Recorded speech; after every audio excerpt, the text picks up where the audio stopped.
Владата предводена од премиерот Зоран Заев го троши 12-тиот месец од првата година од незиниот мандат.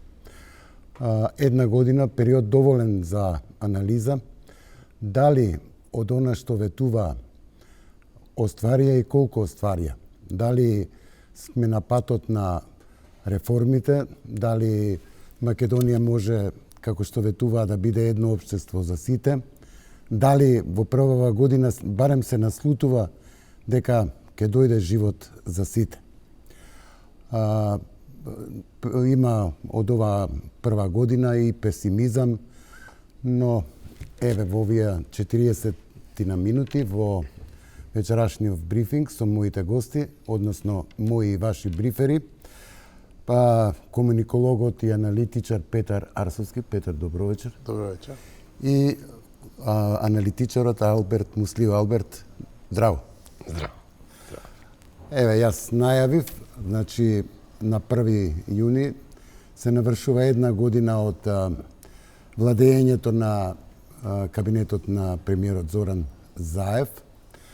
Ми се чини дека општ печаток е дека ова влада првата година ја потроши, односно сите карти ги фрли на средување, на поправање на имиџот на Македонија на меѓународен план, кој што беше сериозно загрозен од претходната влада, на работење на подобрување на добрососедските односи, од што произлезе и договорот со Бугарија, што беше поздравено и од меѓународната заедница, но се чини дека и најголемата карта и адут на оваа влада во оваа година и на што највеќе работеа и беа сконцентрирани беше полноправна членка во НАТО и добивање на датум за преговори во Европската Унија. За членство во Европската Унија добивме од Европската Унија извештај кој што е безусловен, но тоа се чини, но не се чини, не е малку, мислам, граѓаните се изморени од ветувања, од потапшување по рамо и тие чекаат она што би се случило во натре, односно подобар живот, го очекуваат животот за сите. Како би ја оценил Арсовски ти оваа прва година од владењето на социјалдемократите со ДОИ коалицијата? Мислам дека кога би биле благонаклони кон таа коалиција, би ги споменале само овие проблеми за кои ти зборуваш. Да. Тука има една цела плејада на прашања кои се незатворени. Така, ќе зборуваме за тоа, да. Кои се дополнително проблематични. Знаете како, мислам дека правецот не е спорен, но динамиката е. Кога би морал да го симплифицирам. Бавна е динамиката. Така е. Мислам дека граѓаните и луѓето и ние аналитичарите воопшто немаме спор околу тоа во кој правец Македонија се движи, дека е тоа некакво тектонско изместување од ретроградните процеси кои владеа во Македонија до тогаш, но дека сме сите незадоволни од динамиката со која се одвива тоа. Може би сме имале преголеми очекувања, може би сме го прецениле капацитетот на оваа влада, може би сме ја потцениле дупката од која Македонија излегувала претходно, може би нашите очекувања и секако биле нереални. Така што мислам дека тој процес ќе продолжи. Не верувам дека ќе се намалат критиките на владата кон Заев, најмногу затоа што публиката е друга. Мислам дека владата нереално очекува дека ние треба да ги имаме истите критериуми кон неа како кон претходната влада. Не е така, публиката е сменета, не имаме повисоки очекувања, ги држиме нив за повисок стандард од што претходно и мислам дека вкупно тој дискурс на зажестена јавна критика, кој е помеѓу другото резултат на хистеријата која се поттикнуваше за да се бутне Груевски. Да. Беше потребна таква критичка јавност. Сега оние кои се наоѓаат од другата страна на оградата на Илинденска безброј мора да се соочат со фактот дека јавноста веќе е критичка, веќе високо сензибилизирана и дека тие со тоа ќе мора да се бават и во наредниот период и дека секако нема се да им оди од рака. Алберт, ти како ќе оцениш оваа една година од владењето на... Сега да не се повторувам со Пеџа, Да. него има Ќе зборуваме ако после за почнеме од тоа проблемите во едно општество за сите, тука има две категории кои се суштествени. Една е меѓуетничките односи, во смисла на едно општество за сите, и друго е интраетничката, во однос на спротивниот, условно речено политичкиот противник. Ја не сум видел реално неспремност во оваа влада да ги амортизира тие работи. Значи имаме потолерантна влада кон противникот, во смисла на политичка партија, значи не сме виделе масовни отпуштања или тоа што можеме да го видиме во 2006-та, да, имаше.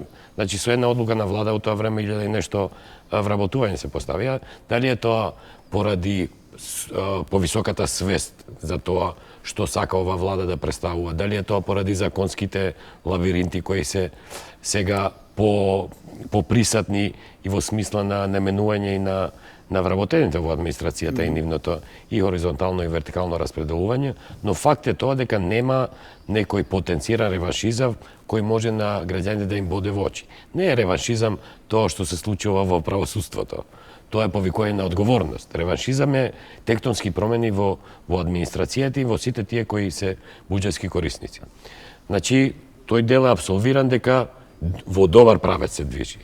Што се однесува до меѓуетничките односи, гледаме сериозна отвореност на оваа влада и на Заев, да тие односи се хармонизираат, да не бидат тензични, да бидат поотворени, и мислам дека во неколку случаеви Заев покажа храброст да некој работи, иако сите околу него уплашени поради политичката штета евентуално кој може да има, он се покажа по-визионер и тие ги надмина со храбри чекори и се покажа дека тоа е позитивно и за него и за целото општество. Така да во таа смисла сум, како да кажам, позитивно би ја оценил таа дефиниција или главната дефиниција на Заев за општество за сите. Од друга страна, треба да се земаме во предвид големите очекувања. Значи, ние не може да очекуваме целото општество да е запознаено со таа голема дупка од која ние излегов. Ние пред 53-4 недели бевме во толку близко до амбисот што не се знаеше во кој правец оваа држава и ќе оди. Дури до најмрачните сценарија беа на стол. И ние можевме да немавме и малку среќа и да малце трезвеност, ние можевме слободно да пропаднеме во амбиска општество и тогаш не може ни да разговараме за реформи, туку ќе зборавме за посткризни ситуации или постконфликтни. Тоа значи се надмина, но долгиот период на тонење, мислам дека и трпението кај граѓаните го потроши. И видела малце е проблематично вие колективно да бидете објективни во врска со некои прашања. Ја можам да ги анализирам дел по дел. Ја мислам дека враќањето во меѓународната сцена е еден од главните адути на оваа влада, затоа што таа повлекува и економски реперкусии. Да ја заборавиме, трите поголеми делења на фондови кои се случија во Европската Унија, Македонија беше број 1 од привлекување на тие фондови. Дури во Трст мислам дека 70% од фондовите ги привлече Македонија во конкуренција од 6 држави, од кои една е членка на НАТО, другата е многу понапредна од нас во евроинтеграциите. Мислам на Црна Гора и на Србија. Така да овие потези се потези кои мене ме охрабруваат. Искрено ја не сум задоволен од реформите во правосудството, не сум задоволен во некои реформи во сите тие сфери кои влијаат суштински во квалитетот на мојот живот. Тука се нотари, извршители, разноразни работи со кои обичниот граѓанин се соочуваат секој ден. И тоа е многу важно за обичниот граѓанин. Апсолутно е важно и ако се однесувате популистички, па тоа е најважното. Но се надевам дека оваа влада ќе продолжи да не се однесува популистички, туку сите работи ќе проба темелно да ги смени, ќе проба да ја не само да ги одлепи канџите од администрацијата, туку да ја научи администрацијата дека таа е одговорна кон институциите, а не кон политичарите. Мислам дека тоа ни следи и во правосудството. Ние сме виделе овие во минатиот период како одредени судии као соцогледи се вртат. Мислам дека ќе биде голема и сега е така. Улога на ова, да, него ќе има голема улога оваа влада ако сака да продолжи со тие ставови кои ги имаше, не само да ги одлепи канџите од судството, него да го научи и судството дека за нив поважен е законот отколку политичките партии. И ова важи за сите сфери на општеството. Ние завршивме како општество каде што политичарите беа најбитната категорија на општеството и целото општество им се прилагодуваше нив. Вие ако правите општество за сите делови на општеството си има својата тежина и својата улога во градењето на тоа општество за сите и мислам дека тука независно дали граѓаните ќе покажат трпение или не ќе покажат трпение, оваа влада била свесна дека со влегување во влада, со превземање на обврската и правото да владее, дека си ги има своите негативности. Но едно е за поздравување, отвореноста на владата.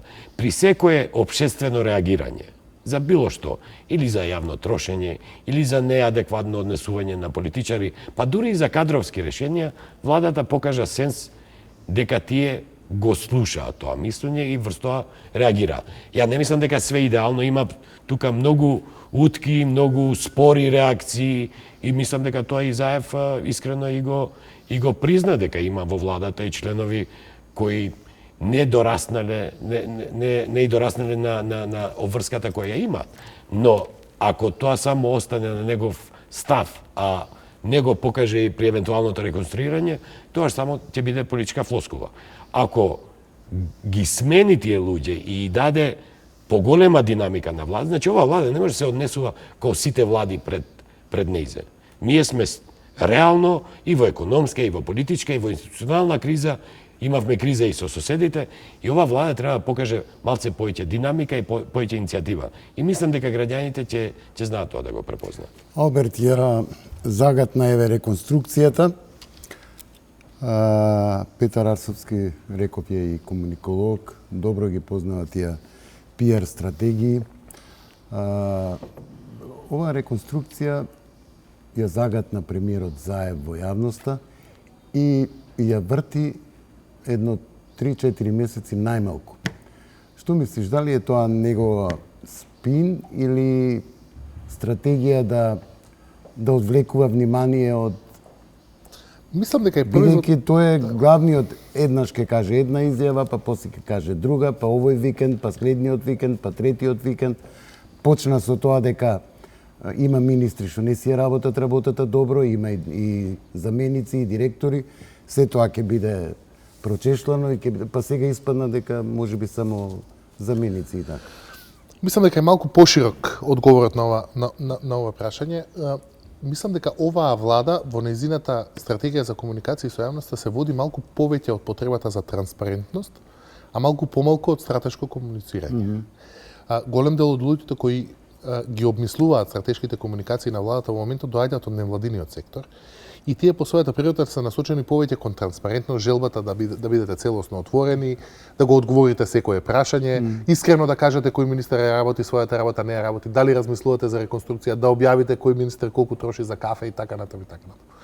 За жал мислам дека допрво им предстои едно отрезнување на луѓето кои ја работат таа работа, дека тие се веќе од другата страна на оградата, дека мора да размислуваат и за наметнување на агенди и на теми, дека нивната работа не е само да обезбедат пристап до цивилното општество, до тоа кој министер колку троши за кафе, туку дека имаат и обврска да ја еманципираат јавноста баш во смисла на овие проекти кои на Македонија доправа и доаѓаат.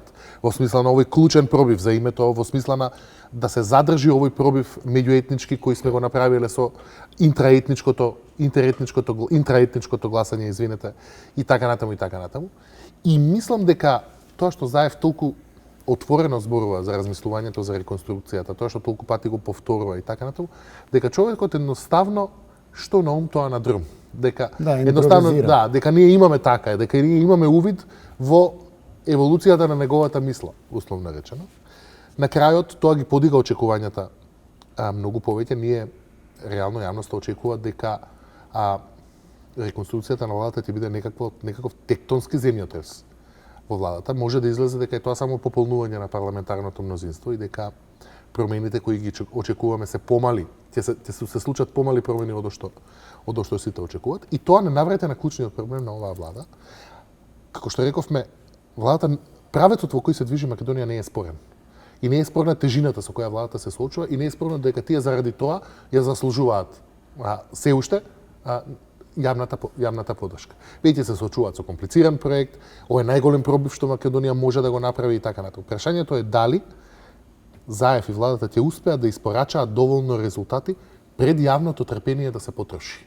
Бидејќи ако тоа се случи, да не заборавиме, и Груевски беше златното момче на меѓународната заедница од 2006 до 2008.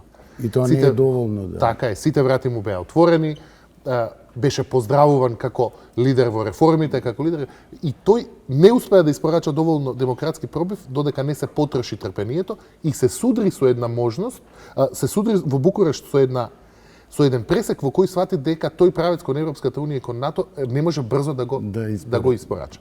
Мојот страв е што ќе се случи ако не дај Боже таквото нешто не дочека и нас оваа година. Веќе и ние сите јајца сме ги ставиле во таа кошница. НАТО и ЕУ. НАТО и ЕУ. Што ќе се случи со македонското после Букурешт, македонското општество падна во една целосна политичка декаденција. Дај Боже да успее. Нашиот сегашен гамбит влогот е несразмерно поголем. Шансите се несразмерно подобри, се согласуваме, веќе е подобар амбиентот и тука и во Грција. Меѓутоа, наша работа како аналитичари е да го разгледуваме ризикот што ќе се случи со македонското општество и со владата ако тоа не се случи. Што ќе прави Заев ако не му успее овој гамбит? Бидејќи се уште е гамбит. Ние реално не знаеме на крајот дали ќе се протнеме низ тие иглени уши или не. Дали Заев ќе се наврати кон популизам? Дали ќе се наврати кон национализам? Дали сегашната отвореност, транспарентност ќе ја задржи уште похрабро или ќе почне да го штити рейтингот? Тоа се дилемите кои го дефинираат ова, кои пак се врзуваат со нашите очекувања за тоа како треба да изгледа неговиот тим во иднина. Ајде да ја погледнеме, има две изјави од премиерот Заев околу реконструкцијата на владата. Ќе ја замолам режијата, едната е од вчера, после процесот за подкуп во кој премиерот Заев ја обвинет за земјен подкуп. И едната е пред некој ден. Режија, ве молам изјавите на Заев. Верувајте, суштини се во разговори. Може на крајот да се случи повеќе ресори да се менуваат, повеќе директори, може да се случи никој да не се менува. Во зависност од тоа како ќе течат самите разговори. Ма не е од разговорите, од резултатите од работењето? Еден дел е од разговорите заради зголемување на парламентарното мнозинство, реков дека тоа е иницијалната причина, а после тоа согласно и резултатите од работењето. Сакам насекаде во самите институции за кои што и паралелно правам анализа, да ги видам резултатите од промените на власта. Сакам да знам што тоа се променило за подобро или слично. Тоа се важните критериуми, така да верувајте, штом ќе имам било што ново, јас ќе го споделам тоа со јавност. Викендов разговаравте со не е во ред да ги споделувам информациите јавно, односно јавно да преговарам преку медиумите. Сакам да успее овој процес, онака колку што постои подготвеност од двете страни за преговори, односно помалите опозициони партии со кои што преговарам и нашата владеачка страна, а истовремено за деталите, за причините, за одредените промени кои што ќе се случат во извршната власт, ќе информирам детално јавност. Не се точни, тоа се само шпекулации. Значи не е ништо точно од тоа што јас вчера прочитав некои вакви надписи. Ние разговараме, размислуваат политичките партии сега со кои што сакаме да пристапиме во коалиција или они кои што сакаат да пристапат со нас. Не е веќе само топката кај Зоран Заев и владеачкото досегашно мнозинство. Размислуваат сите. Јас се надевам дека одлуките ќе бидат брзо донесени за да и ова поглавје го завршиме, оти треба да работиме на други важни прашања. Ова што премиерот го зборуваше дека не се точни, дека се спекулации за информациите кои се појавија во некои медиуми, дека генералниот секретар на владата Рашковски ќе биде заменет, ќе замине од владата и дека министерката за образование Рената Десковска ќе биде преместена во Министерството за правда, односно ДУИ и СДСМ ќе си направат размена на ресорите. Алберт, што мислиш? Искрена ли е намерата на премиерот да направи реконструкција или само да го зголеми владеачкото мнозинство? Односно да кооптира партии на албанците?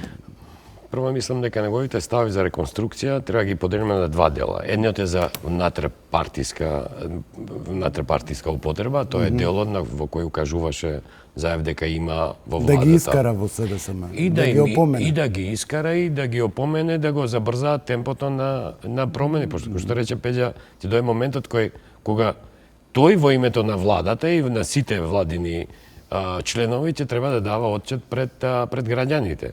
и пред граѓаните нема да го спаси дека еден министер е поспор, друг е Поготово побрз. што Заев сите ги Апсолутно. покрива и се ги зима Точно. нужните Така да мислам дека пропуски. првиот дел беше за внатрешната употреба и мислам дека ќе има промени и во кадарот кој го покрива СДС. Друга страна, овие другите делови не зависат само од Заев. Мислам дека и во неговиот последен став укажа на тоа.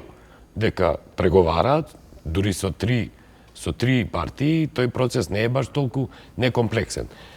Сигурно неговата позиција е многу поразлична од неговата позиција пред година дена и тоа му секако дека му оди во прилог, но од друга страна не забравяйте, медиумскиот простор е тој.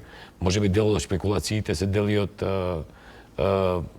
посакувањата на одредени политички играчи или центри, така да тоа се случувало не само кај нас, него и во други земји. Така да мислам дека е искрена ова тенденција да се зголеми мнозинството и на тоа ми дава за право да размислам и фактот дека ние веќе три партии кои беа во спротивната коалиција ги имаме некако поврзани со ова ново мнозинство. Четвртата исто така преговара или изразила желба. Последното давање на кворум во парламентот укажа на тоа дека социјалистичката партија. А иначе двајца пратеници, на пример, од РОМ, од Турската партија, од Ромската партија, се веќе или преминати или се поблагонаклоно ориентирани кон ова мнозинство. Така да овој процес, можеби јавното мнение се фокусира повеќе на албанските политички партии, мислам дека е многу поширок и бројките се многу посериозни, затоа што ако вие привлечете 8 и 15 пратеници не е исто.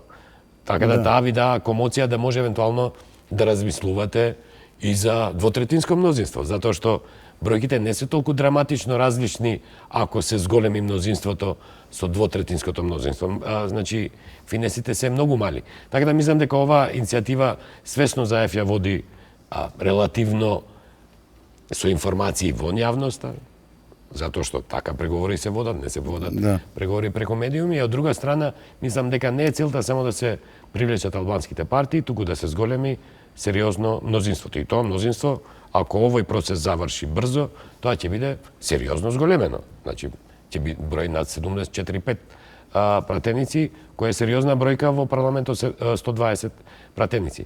Така да мислам дека тоа е. Друга работа е како оваа стратегија на водење на целиот процес рефлектира кај граѓаните. Ние овде релативно сите сме со краток фитили, па чекаме тоа да се заврши за 2-3 дена. Процесот, според мене, е подобро да се заврши добро, отколку да се заврши 10 дена порано. Затоа што ефектите сигурно се подобри ако процесот се заврши добро. Знаете, да менаџирате влада со повеќе политички партии, кои се делови од коалицијата. Ние сме имале влади каде што значи во минатото влада која била составена од 2 до 3 политички партии, иако во едната од нив имало коалиција, но сепак три луѓе разговарале, сега ќе имате влада во која ќе разговарат повеќе луѓе. И ако не се постават добро принципите за заедничко владение, тогаш ќе ви се појавуваат проблеми на тамошната фаза. Така да по мене најбитно е како тие ќе ги издоговорат меанизмите за комуникација, меанизмите за менаџирање, затоа што повеќе политички партии, повеќе интереси се вклучени. Него што ми е битно, дали тоа се случи во понеделник идниот или се случи за 15 дена. Мислам дека ова е многу побитно ако владата сериозно планира, гледам дека бар по најавите планира да влезе во сериозни реформски процеси. А не само шминка. Ние многу малце коментиравме во јавноста на фактот дека помина 2 или 3 закони за кои требаше двотретинско мнозинство и за нив малтане имаше минимална дебата. Значи, имаше повеќе од 81 пратеник кои гласаа за тие закони, тоа подразбира голема работа пред да излезе на гласање. Значи, има таков капацитет за поздравување и тоа дека опозицијата неретко се одговара позитивно на тие иницијативи и се надевам дека овие позитивни ставови ќе продолжат, затоа што по-позитивни се тие, подобро е за целото општество. И за квалитетот на законите е подобро. Ние бевме сведоци на еден период каде што било која спротивна мисла, колку год таа да е добра или конструктивна, не се земаше у предвид од некои егоа големи, затоа што било што да дојде од спротивната страна, дури да е добро, ќе ја растури таа монолитноста врз приматот на идеите. и ми бевме жртви на целиот тој процес. Така да ова ви велам, го гледам као нешто позитивно, се надевам дека ќе продолжи, се надевам дека тие практичните причини нема да бидат првенствените причини за зголемување на мнозинството, иако и тоа е легитимно за политичките партии, но се надевам дека принципите и моделот на заедничко владење ќе бидат примарните кои треба да се договорат. Да, се согласувам со Алберт, но сепак граѓаните не ги интересираат толку тие кабинетските игри, калкулации, кој како, која партија ќе влезе, како ќе влезе, тоа е работа на премиерот и на неговата партија да се чувствуваат полагодно во владата и во тоа мнозинство. Граѓаните ги интересира правна држава, ги интересира социјална држава, ги интересира здравство. Од тоа ми се чини дека оваа влада нема направено ама баш никаков исчекор. Мислам дека е тоа исто така прашање на капацитет. Мислам дека немање капацитет. Да, мислам дека владата во основа нема капацитет да ги води сите битки на сите полиња. Можно е, ова е сега преюдицираме, меѓутоа можно е дека владата ги ставила сите карти на почетокот на преговори, за кои реално имаме доволно аргументи.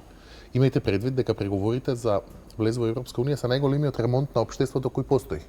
Тогаш се разговара и за социјална заштита, и за здравствена заштита, се ремонтираат сите процеси. Можно е дека владата намерно ја турка таа агенда малку понатака, за евентуално да не мора да ја прави два пати, а и затоа што можеби нема доволно капацитет да се посвети на двата процеса паралелно. Да бидам искрен, и јас кога би бирал приоритет, кога би знаејќи дека немам капацитет да ги терам дете, би се посветил на евроатлантските интеграции, бидејќи ние имаме сега една геостратешка можност која не верувам дека ќе не се повтори во нареднава деценија. Имаме премиери во двете земји кои се реално посветени на овој процес. Мислиш на Ципрас и на Ципрас и на Заев. Реално се посветени на тој процес. Не е тоа преговарање за изговор веќе. Луѓето се гледа дека имаат реална волја, дека доколку може да се реши проблемот. Имаме повторен некаков блесок на оптимизам од Европската унија дека Западен Балкан треба да го најде своето место во Европската унија, за разлика од претходните изјави кои вераа дека Европската унија нема потреба да се проширува веќе, дека треба два воза и така натаму. Сега Јункер, кој беше најголемиот евроскептик, вели местото на Западен Балкан е во Европска унија и без нив не можеме и безбедноста зависи. Тоа е реална промена. Потоа притисокот на Русија кон овој дел од светот парадоксално ги буди Соединетите американски држави во некаква геостратешка борба, сите коцки не се поклопени. Јас кога би бил на местото на владата, исто така би ги ставил сите коцки на оваа карта.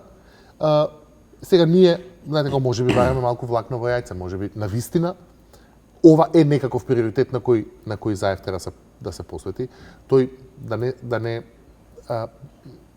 не ме фаќајте за збор, меѓутоа мислам дека во последните 365 дена скоро 120 дена бил во странство. Сега, реално одземете му 1/3 од капацитетот за домашното водство.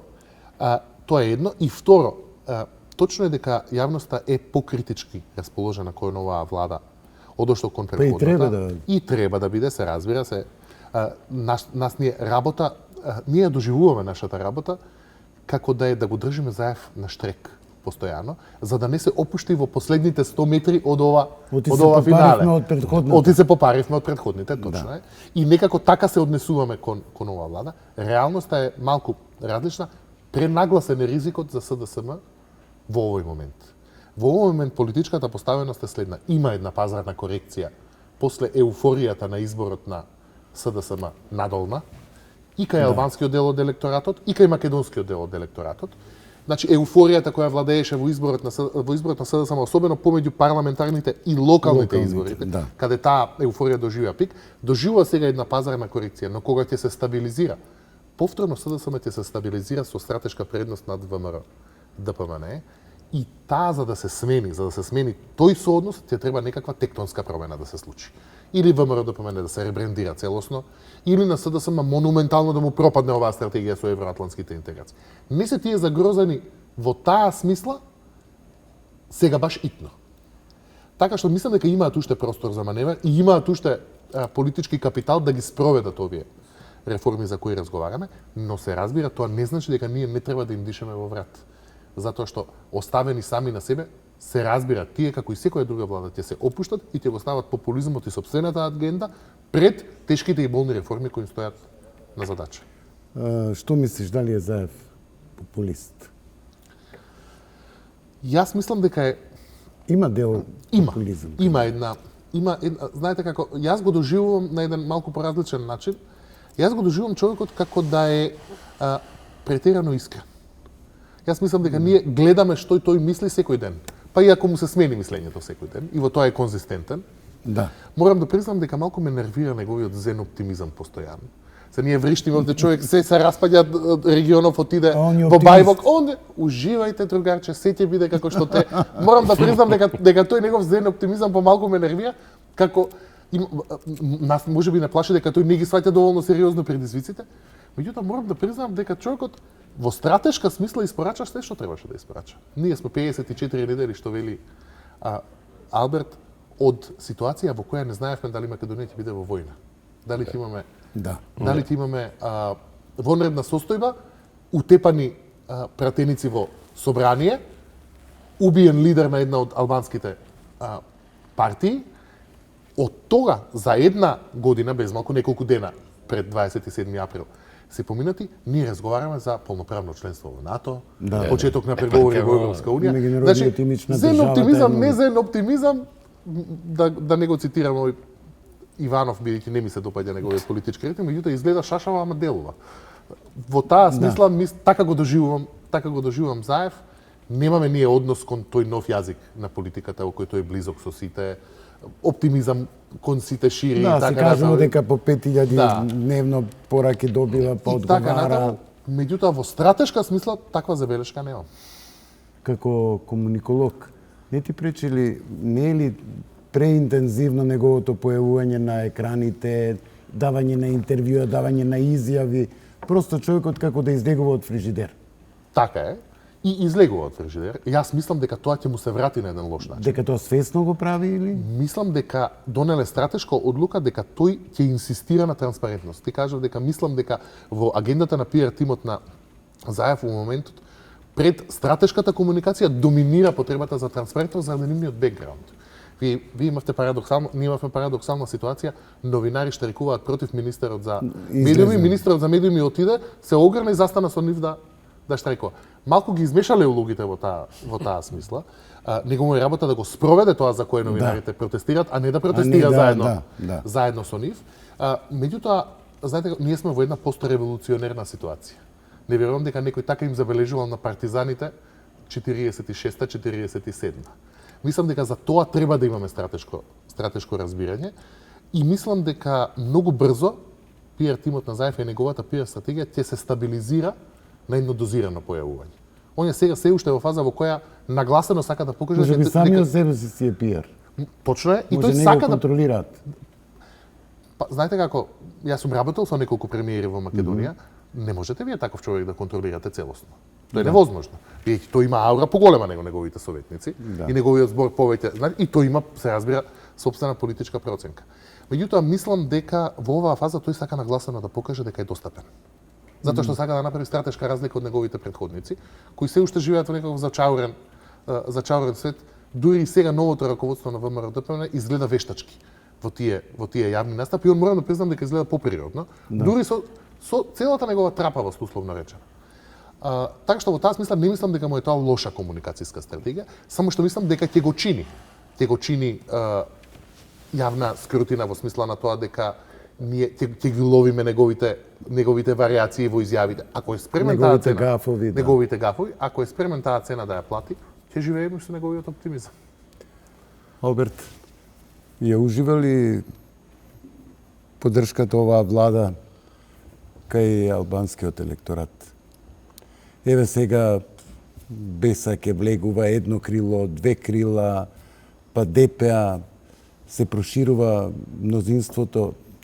Електоратот, граѓаните албанци, дали ја имаат поддршката, поготово кон Заев, они го имаат прифатено? Ја мислам дека тој оптимизам кој го зрачи, он му ја дава поддршката. Сега не може да правиме ние апсолутно. Може затоа секој ден излегува за ден. Не, ја мислам не може ни да излегува ако новинарите не инсистираат. Значи сепак е тоа поврзан систем. мислам дека тој оптимизам му дава поддршка и го проектира као искрен, храбар, транспарентен, неискварен. И тоа е една аура која било кој политичар да е, ја предпочитува да има во однос на своите граѓани. Второ, периодот е прекраток да може во подлабоки некои поделби да влезе албанскиот дел на општеството со него. Некои негови јавно искажани ставови ја зацврстуваат таа ситуација. Мислам дека и во случаеви кога дел од општеството беше против некои чекори кои он ги превземаше, тоа зборуваме дури пред формирањето на владата, таа еуфорија која минатата власт ја направи околу тиранската платформа, закон за јазик. Мислам дека некои со бугарскиот договорот со Бугарија, да. И мислам дека некои така искрени, отворени негови ставови врска со некои прашања се уште му ја дава таа поддршка која има кај албанците. Ако продолжи тој, затоа што и албанските граѓани во општество се свесни дека не сите работи се возможни сега и веднаш. Така да тоа не е нерационален дел на општеството. И мислам дека се додека не почувствува дека некои работи не се мрдаат поради недостаток на волја, а не поради недостаток на време, мислам дека таа поддршка ќе остане и мислам дека тоа е уникатна позиција која треба позитивно да се искористи за таа хармоничност во општеството да се зголеми, затоа што меѓуетничките односи кај нас не се шик односи на моментот, популарни се во моментот, па се бавиме со нив.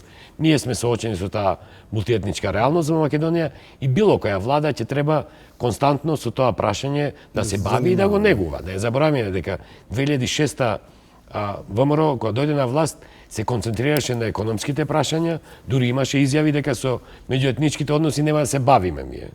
Испадна дека не може да ги избегнете вие тие односи. Така е. Мислам дека Груевски побара тогаш мораториум. Да. Значи нема мораториум, тие се секојдневни работи и со нив можеби мораќе направи некоја ретроспектива, некоја анализа во себе и ќе јас се сложувам со Пеѓа, ако некои тектонски промени не се случат внатре во ВМРО, незиниот однос со албанците не може тек така да се поправи.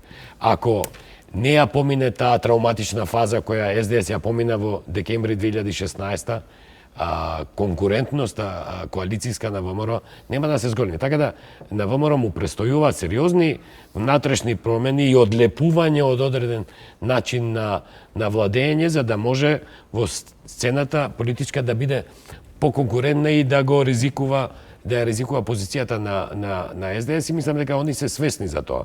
Но тоа е сепак процес, тоа не се прави како што се реформира општеството за 12 месеци, ни тоа ни партиите не се реформираат. Но мислам дека Заев има уникатна ситуација на поддршка кај албанските граѓани. Таа треба да ја искористи. Ние ќе имаме влада во која една албанска апсолутно. Една албанска партија најверојатно минимум една ќе биде вон владата, сигурно дека таа ќе ги лови сите грешки во тој правец кој ќе ги прави. Алијансата на сила. Значи таа ќе ги лови сите грешки, ќе се труди преку тие грешки да си го билда својот рейтинг, така да ако тој меанизмот што го кажав на почеток на заедничко владење и координација во коалицијските партнери него направат добро, тоа сигурно не само ВМРО, тоа ќе го искористува и Алијансата и ќе си го шири своето влијание. Така да мислам дека според мене добро е дека за некои работи фронтменот е Заев, затоа што е поприфатлив и за публиката. Ние и гледавме сериозни анимозитети кон некои личности во јавноста кои се дел од оваа влада, така да само комуницирањето со личноста која е прифатлива ги олеснува и некои, како да кажам, дефекти кои се појавуваат во процесот, но тоа не може да трае вечно. Ќе мора еднаш и лицето на владата да се диверсифицира. Ќе мора да има повеќе личности, мора тие своји ставови, иницијативи да ги бранат. Највеќе, например, кај граѓаните реакции има на спорото судство. Никој не излага да им каже, судството ако сакаме да биде независно, тоа треба да оди по својот тек. Ние ако сме навикнати као општество некој политичар да се јави и да каже притворете го овој или казнете го овој, а сме навикнати, малци и ние треба да ја смениме свеста, а владата и нивниот пиар меhanizam треба да сработи на тоа, за да им се објасни на граѓаните. Не може ни Заев, ни било кој од оваа влада да се јави кај некој судија и да му каже апси го овој. Затоа што ние као општество се деклариравме дека сме против тоа. И уште нешто сакам да кажам за економијата. Значи, ставањето све на карта на евроатлантски интеграции не е одлепено од економијата. Значи, ние излегуваме од една уморена економија. Еве, еден податок што еден мој пријател ми го каже од Стопанска комора. Значи, 70% од нашиот извоз е во Европска Унија, 70% од тој извоз е кон Германија и 70% од тој извоз е од една фирма. Ама 70% од извозот во Германија е од една фирма, од Джонсон Мети. Кај сакате вие поголема економска зависност ако 1/3 од вашиот извоз за Европска Унија ви зависи од една фирма. Значи, оваа влада има сериозни обврски и престоја сериозни реформи во економијата. Ние станавме општество кое целосно зависеше од однесувањето на владата. Либералните економии тоа го немаат. Значи, нив им престои, а тоа не се прави без многу финансии. А многу финансии во оваа држава не може да има ако не се одблокираат нашите евроатлантски интеграции. И мислам дека оваа влада е свесна и свесно оди на таа карта да се одблокираат тие евроатлантски интеграции и да почне економијата да живнува, да таа биде главниот носител. Ама види, ако реалната економија не е главниот носител на пунењето на буџетот, ние имаме краткорочен здив. Ќе живееме на кредити, на зајме, на позајмици, во еден момент сите ќе издишеме и таков период долг поминавме, да. Ако за нешто најмногу беше критикувана оваа влада, во оваа прва нејзина година од владење беа кадровските решенија. Нели? Секој може да има и за и против некое кадровско решение, но навистина имаше и многу чудни кадровски решенија. Еве последно кое што предизвика вчера беше наименувањето на командант Хоџа. Јас немам лично против, ама за советник за за безбедност, за прашање, радикализација. Мислам, малку чудни работи, или Љубе Бошковски за советник за странски инвестиции и Драгиша Милетич советник. Во кабинетот на премиерот Заев веќе има, вчера и нели ги објавија и официјално, 56 советници, кои посебни, кои вработени, кои на договор со дело. Што мислиш? Да, се согласувам дека е тоа една непријатност и дека има простор за критика таму. Мислам дека е тоа производ на еден долгорочен процес кој се случува, кој сега под Заев доживува свој цуд целосно, а тоа е дека ние во континуитет последните 20 на години во меѓупартиските преговори ја запоставуваме меритократијата на сметка на меѓупартиските преговори. Веќе стана нормално да кажеме, видете, тоа место му и припаѓа на оваа партија, тоа место и припаѓа на оваа. Никој не разговара за квалитетот на решението. Да, наместо да кажеме тоа место, за тоа место е потребен инженер, ваков и веќе тоа за нас стана нормално. За нас стана нормално да кажеме, видете, во поделбата на колачот, тоа место е на ДУИ, тоа место е на БЕСА, тоа место е на ЛДП, тоа место е на социјалистичка. И веќе ние не се потресуваме за тоа како јавност. Тоа ослободување од потребата за меритократија ги прави партиите да бидат комотни во назначувањето на овие решенија. И потоа Заев легитимно ќе ви каже, видите, тоа е коалициски договор, јас за потребите на коалицијата морам да го ставам, како него, така и Љубе Бошковски, така и овие, така и оние.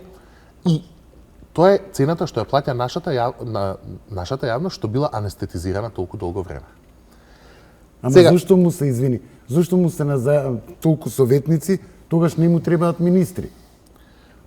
Се согласувам, ја не спорам дека тука има простор за критика, само сакам да кажам дека човекот се чувствува комотен да ги назначи, затоа што ние претходно не сме реагирале доволно силно кога претходните советници биле назначени, да не мислиш дека Груевски имал помалку советници, или нивниот избор бил помалку. Не смееме да споредуваме со Груевски. Тамам работа да добиеме уште еден Груевски. Така е, велам дека е тоа дел од, се разбира, непријатна ситуацијата кога ако сте изгубиле некого по град, ќе го најдете во кабинетот на Заев. Тоа е непријатна ситуација и не треба да се поддржи.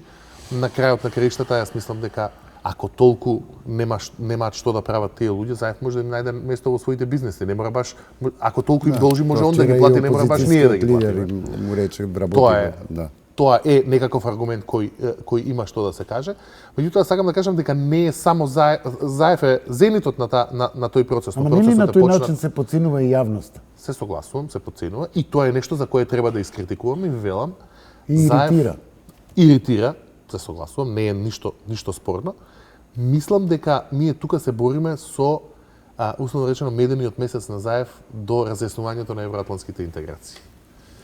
И мислам дека и јавноста со тоа се бори. Да. Неговите критичари кои да се чудите, најголем дел од критичарите на Заев доаѓаат од редовите на неговите претходни соборници. Така е. Тука гледам. Па добро, критичката мисла тие си ја задржале. Така е. И тука гледаме на поделба на две фракции во оние кои претходно беа борци против претходниот режим. Едните кои условно ги нарекувам јас за ова ли се боревме, и вторите кои се апологети кои велат па ако не да го вратиме ВМРО. И тие се во постојан еден конфликт како да се поделени на едни две групи и едните со другите се нервираат. Овие што критикуваат ги нервираат овие кои мислат дека со таа критика постои опасност да се врати претходниот режим, да не се секирате. Заев, чувствувам кај него, бидејќи размислував додека разговаравте, ме праша за впечатокот мој околу, чувствувам дека Заев има поголем капацитет да прими критика него било кој премиер што се го имале до сега. Човекот има еден капацитет тоа награди да го дочека и да го. И впечатокот што ми го остава, бидејќи ме натера да размислувам додека разговаравте, ме праша како го доживувам него. Човекот оддава впечаток дека ова не му е последна работа која би можел да ја држи. Дека ова не е нешто од кое зависи, дека премиерската позиција не е нешто од кое зависи неговиот живот. Пари има, подобра работа има ако се откаже од премиер, има што да прави, вози мотор, фала Богу, вози разни справи, така што оддава впечаток на човек на кого животната определба и животната среќа не му зависи баш од премиерската фотелја, а тоа е секако охрабрувачка помисла за нас. Алберт, што мислиш ти за кадровски решенија, за јавноста стварно многу сензибилна и ми е симптоматично се што јавноста почна да реагира на советниците од завчера. Значи таму имаме ние разни кадровски решенија. Не беше толку голема глава. Зашто мислиш од завчера од командант Ходжа? Не, и за Љубе имаше претходно Бошко. Тоа е прошла недела. А таму имаме кадровски решенија кои не кореспондира. Не ги знаевме. Например, ја лично не знаев дека Драгиша Милетич исто значи сигурно Ходжа е личност од која за тие прашања за кои го ангажира премиерот може да добие и добри совети. Истински одговор. Да, а има таму некои кадровски решенија. Не сме вчера изјавата на Заев дека заради социјални причини имал многу чедно семејство, па да... Добро, тоа сигурно... Беше невеш, мислам и за тоа ќе си сноси медиска одговорност и за тоа ќе го напаѓаат. И затоа имаше реакција од опозицијата. Мислам, добро рече Пеѓа, он има капацитет да не негативно реагира на критики и тоа е суштинско. Види, чим си ти јавна личност, ако не можеш да се справиш со критики, треба да си даеш оставка, да си одиш да си станеш приватен граѓанин и на секој тој што те критикува да не му зборуваш. Ама кога си политичар, ти си должен тоа да го абсорбираш и мислам дека тоа е за поздравување. Второ, пак ќе го поврзам со тоа нетрпение и големи очекувања кои ги има јавноста. Од тие 52-тројца, дел од нив се стандардни луѓе без кои не функционира и тој кабинет. Јас се распрашав како функционира тоа и знам таму личности кои водат многу процеси. Значи, кои водат многу процеси и кои се многу суштински. Сигурно дека бројот на надворешни советници е многу помал. Од 56. Да, помал ја, затоа што 56 не се надворешни. Мислам дека 20 и неколку се надворешни, а други се мислам вкупно. Вкупно. Во однос на 82-3 кои биле во старт, например, но не треба да правиме компарација со минатиот премиер. Не треба да правиме, туку он треба да сноси одговорност и отчетност за тоа што го прави. Така да мислам дека многу е пополезно да дел од кадровските решенија се дел поради тој менталитет кој постои кај нас, што вика Пеѓа, дека со коалицијските партнери треба нешто и да споделите, и по мене попрактично е тие да бидат споделени советнички, отколку министерски и институционални, затоа што вака ви се директно одговорни вам и комуницирате со нив. И се надевам дека тој најдоброто и најполезното ќе го извлече од таа соработка, затоа што неколку од тие советници знам. Но од друга страна, како се менаџира целиот процес, за тоа ќе се сносат и политичка одговорност. Значи не можете непримерени, неодмерени изјави да давате и да очекувате меден месец од сите што ќе ве критикуваат, затоа што ќе критикуваат. Но неспорен факт е дека кога имаше реакција од јавноста за одредени кадровски решенија во институциите, владата реагираше.